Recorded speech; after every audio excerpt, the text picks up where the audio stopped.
Yang dibilang meledak itu ruangan tertutup penuh gas, Pak. Bocor awalnya, ada pemicunya, ada saklar listrik yang kita kontak, ruangannya yang meledak. Jadi kalau lihat seperti ini bukan berarti tabung ini meledak, Pak.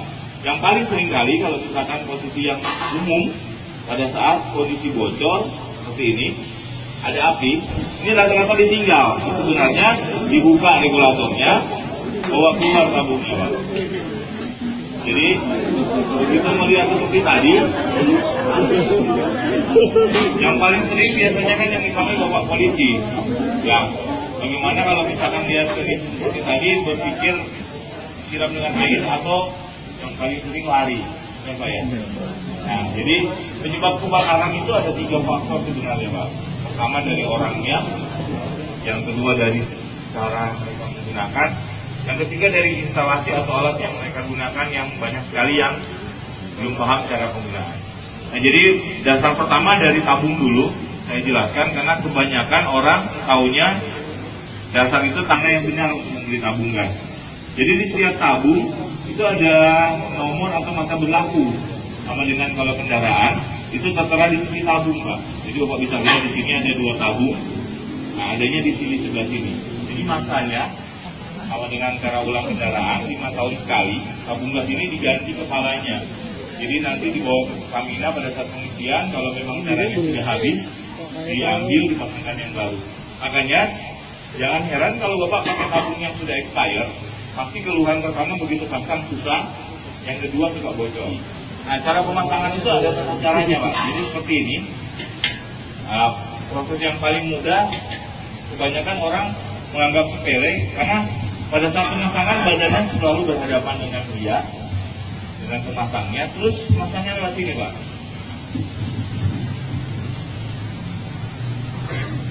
Nah, sudah terpasang seperti ini, diikat lagi. Tata cara yang keliru, kenapa? Karena pada saat kita memasang berhadapan langsung dengan pakaian yang kita pakai, ada gas yang keluar, Pak. Resikonya begitu ada gas yang menempel di pakaian yang Bapak pakai, begitu pindah ke kompor, ngecek kompor, sininya menyala, nyamber juga ke pakaian yang kita pakai. Jadi kita belakangi posisi tabung, terus pemasangannya jangan diikat atau lewat jendela, Pak, tapi pemasangan lewat pintu depan. Jadi seperti ini, Pak, pemasangan lewat depan. Tangan yang satu memang menekan, tangan satu harus menekan tombol, tangan yang satu memutar switch. Nah, posisinya sudah terpasang.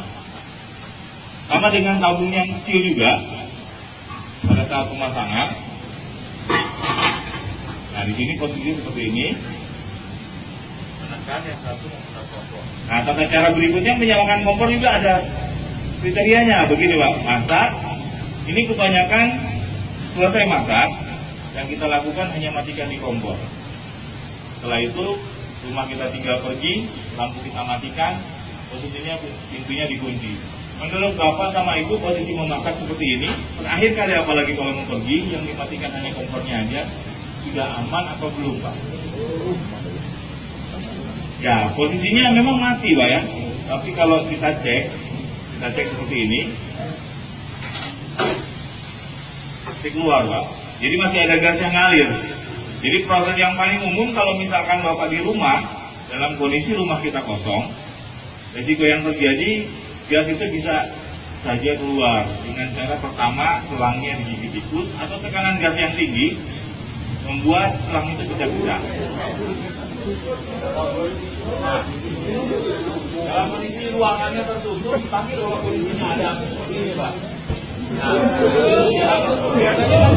harus apa yang kita lakukan? Silakan, Pak. Cepat, Pak. Nah, tangan dulu.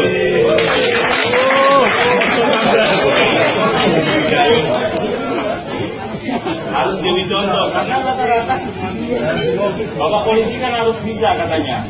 Jadi konteksnya pada saat terjadi insiden kebocoran, bocor seperti tadi, ada api seperti ini, jangan ditinggal, Pak. Jadi secepat mungkin dalam kondisi seperti ini disiram air kan nggak mati, dicabut regulatornya, ini dia. Cuman karena ruangannya sendiri kecil, berpikiran apinya masuk ke dalam tabung gasnya.